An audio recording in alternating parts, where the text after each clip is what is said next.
नमस्कार मंडळी, मी तुमचा लाडका मित्र भरत विजय चव्हाण आणि मी तुम्हा सर्वांचं माझ्या युट्यूब चॅनलमध्ये स्वागत करत आहे. म्हणजे जर ट्रॅफिकचा आवाज येत असेल तर त्यासाठी क्षमा असावी, कारण आता मी गाडीमध्ये असताना हा ऑडिओ रेकॉर्ड करतोय. काल डुंकीला रिलीज होऊन झाले होते 5 दिवस आणि 5 दिवसाचं आणि 4 दिवसांचं वर्ल्ड वाईड कलेक्शन आता आपण तुमच्यासमोर सादर करणार आहोत. 5 दिवसाचं कलेक्शन इंडियन बॉक्स ऑफिसचं तुमच्या समोर आहे. गुरुवारी कमवले होते 29.2, फ्रायडेला 20.12, सॅटर्डेला 25.61, संडेला 30.7 आणि कालचं अर्ली एस्टिमेट जे आलेलं आहे ते आलेलं आहे 22.5 कोटी एवढं.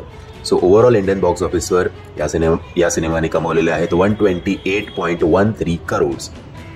आता बघूया पहिल्या 4 दिवसांचं वर्ल्ड वाईड कलेक्शन डुंकीचं किती आहे ते.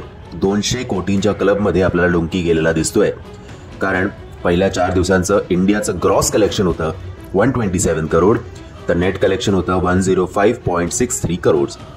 ओव्हरसीजमध्ये या सिनेमाने कमवले होते 79 करोड, तर वर्ल्ड वाईड या सिनेमाने कमवलेले आहेत 206 कोटी रुपये.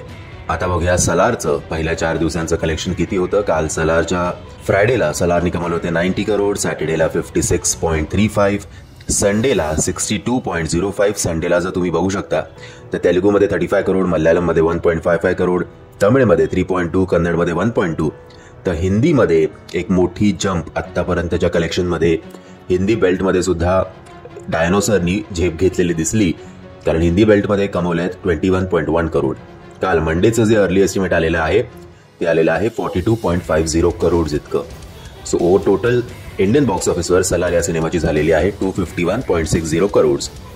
पहिल्या 3 दिवसाचं इंडियन बॉक्स ऑफिसवरचं ग्रॉस कलेक्शन आहे 247.30 करोड, तर नेट कलेक्शन आहे 209.1 करोड.